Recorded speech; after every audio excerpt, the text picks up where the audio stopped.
Escala en París, Braulio Moro. Bienvenidos a Escala en París, una emisión de Radio Francia Internacional en colaboración con France 24 en español. El mundo de los museos está agitado por un debate que circula alrededor del mundo desde hace algunos meses. El debate en torno a qué es hoy en día un museo, qué lectura se puede hacer y para qué sirven estos. En este sentido, saludamos aquí en nuestros estudios la presencia del ministro de Cultura y Patrimonio de Ecuador, Juan Fernando Velasco. Señor ministro, bienvenido a esta Escala en París. Gracias, Braulio. Gracias por acompañarnos. A finales del 2019, el Consejo Internacional de los Museos se reunió en Japón para discutir, en presencia de más de 4,000 especialistas, curadores, historiadores, precisamente cuál es la definición que habría que hacer hoy en día de lo que es un museo, entendiendo que fundamentalmente los grandes museos hasta hoy reflejan la historia y la visión de los vencedores. Después de una semana, ellos no lograron ponerse de acuerdo, pero hicieron una propuesta de definición que me permito leer. Decían ellos, los museos son ahora espacios democratizadores, inclusivos y polifónicos para el diálogo sobre los pasados y futuros. ¿Qué opina usted, señor ministro, de este intento de definición? Bueno, entendemos claramente el desafío. Efectivamente, el museo cuenta una historia y quien cuenta la historia es quien tiene esta percepción de qué es lo que sucedió. Evidentemente, sucede en los textos escolares. Nosotros, por ejemplo, en Ecuador contamos una historia sobre la conquista inca, en donde Atahualpa es el héroe y Huáscar es el hermano traidor.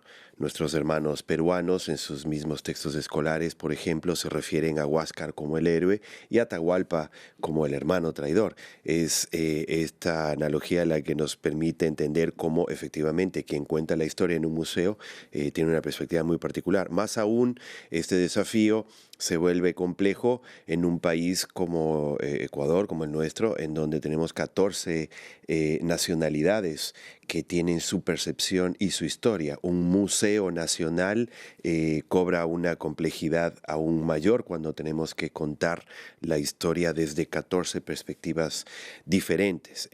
Me parece que finalmente la definición de Japón tiene que ver mucho con esa capacidad de tener una percepción multicultural y desde muchos enfoques para contar esta historia que represente a todos.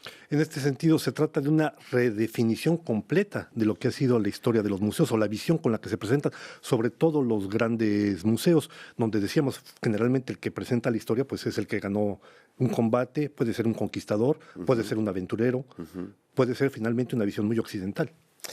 Sí, efectivamente, para nosotros, países que hemos sido excolonias siempre, que somos excolonias siempre, es una experiencia, digamos, de asombro ver los museos que cuentan la historia desde la otra perspectiva, ¿no? ¿Qué es la conquista? ¿Qué pasó en la conquista? ¿Cómo se entiende este encuentro, digamos, entre las culturas y cuál es la versión del colonizador? Y en ese sentido, los grandes museos que están siempre pues, en los centros imperiales, digamos, cuentan una historia con la cual, por ejemplo, los latinoamericanos no terminamos de sentirnos representados. Es un desafío, me parece, a todo nivel, y yo creo que es parte de esta redefinición encontrar esa historia que cuente ambos lados, ¿no? No es fácil, no es un trabajo menor. A todos nos cuesta entender el otro lado y más aún dejarlo plasmado en un museo nacional, pues es mucho más complejo aún. Juan Fernando Velasco, América Latina sin duda alguna es una región muy rica en historia, en etnología, en grupos étnicos, en orígenes. Usted como ministro del Ecuador, en su país se ha abierto el año pasado, han creado el primer directorio de la red ecuatoriana de museos. Entiendo que incluye aproximadamente 175 museos de 22 provincias. Díganos, ¿para qué sirve esto de manera resumida? Pues lo que estamos haciendo es implementar algo que está en la ley, que es crear esta red de museos. De esta cantidad de museos, 7 pertenecen al Estado ecuatoriano a través del Ministerio de Cultura y Patrimonio. Tenemos museos arqueológicos, de arte, de ciencia, etcétera. Y básicamente entendemos la necesidad y la prioridad que debe tener la construcción de museos para el estudio, para la investigación, para una práctica ciudadana permanente.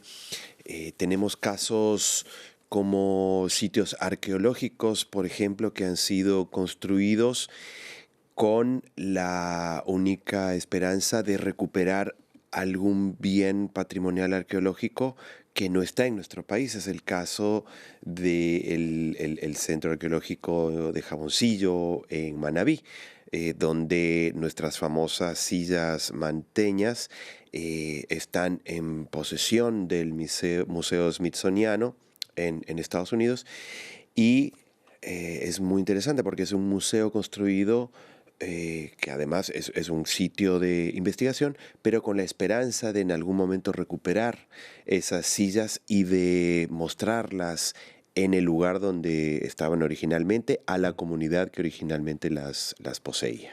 Vamos a volver sobre ese tema que me parece muy interesante, la restitución de piezas que han salido de su país de origen. Pero antes de eso, yo quisiera tratar con usted mascarillas teotihuacanas, joyas, por ejemplo, de Brasil. Ustedes tienen el caso de las cerámicas de Jama Coaque, si entiendo bien.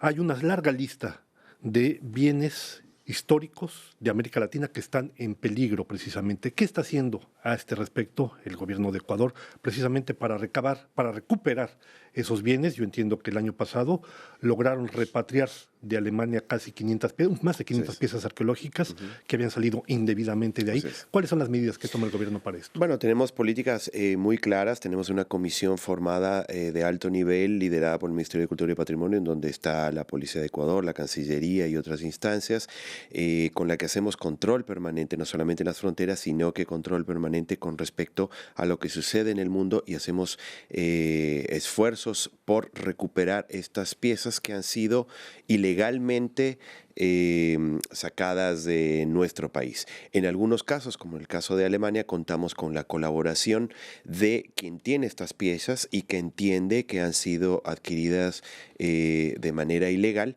y colaboran con este proceso de repatriación. En otros casos nos tenemos que enfrentar a largos juicios que requieren de mucho dinero y esfuerzo y tiempo para recuperar estas piezas. Pero hemos hecho esfuerzos que nos han permitido recuperar una gran cantidad de piezas durante los últimos años, que son piezas que le pertenecen al Ecuador. Juan Fernando Velasco, usted hacía referencia a estas sillas que están en el Museo Smithsoniano. Tenemos también los casos de museos muy famosos, el Museo del Louvre aquí en París, el British Museum en Londres, Pergamon en Berlín, el Museo Etnológico en Viena, museos muy conocidos, pero que a veces, dijéramos, esconden historias muy gloriosas.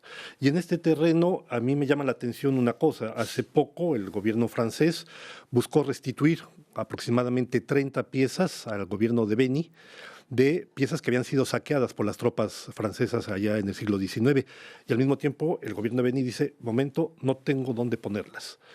Esta restitución y esta preservación, una vez restituidas para que no se pierdan de nueva cuenta en el mercado, es uno de los principales desafíos que hay en países que buscan precisamente recuperar ese patrimonio.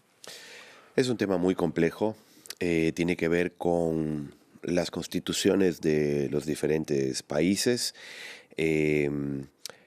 Sería, creo yo,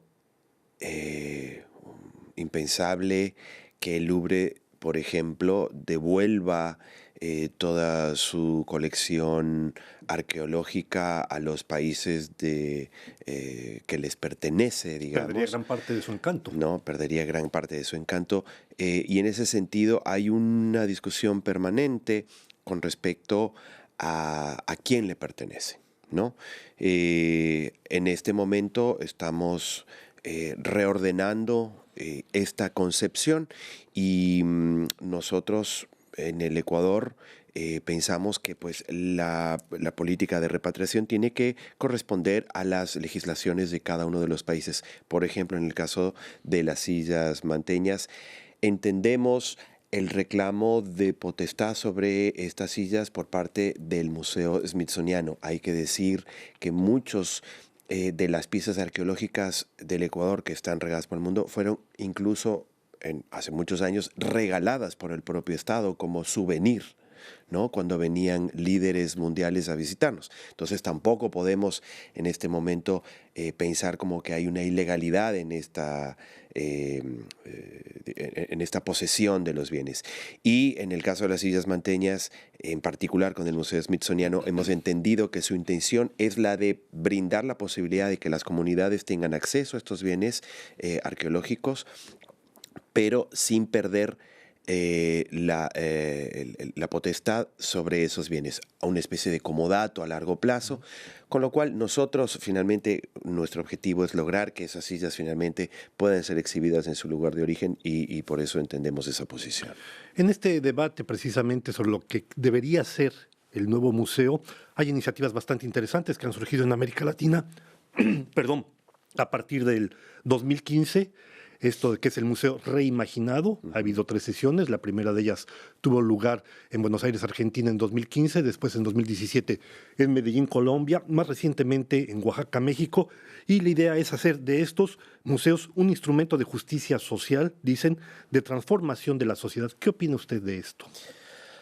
Bueno, nuevamente, los museos tienen gran poder porque cuentan una historia, porque, como decíamos al comienzo de esta entrevista, cuentan la historia de quien ganó y es una historia particular. En ese sentido, los museos tienen esta gran responsabilidad, digamos, y por eso es que hay que tener esta discusión con respecto a cómo se debe construir una museografía, cuál es la historia. Y el rol de la memoria es fundamental. Por eso, incluso nosotros en Ecuador, desde la Constitución, tenemos ciertas ordenanzas, digamos, por parte de la Asamblea, en periodos convulsionados, de levantar un museo de la memoria que permita recordar, aprender y evitar que suceda en el futuro. Pues estamos llegando ya al final de esta escala en París. No me queda sino agradecer al ministro de Cultura y Patrimonio de Ecuador, Juan Fernando Velasco, su presencia en esta escala en París. Gracias por habernos acompañado. No, muchas gracias a ti, Pablo. Y a ustedes les damos una nueva cita aquí la próxima semana en otra escala en París.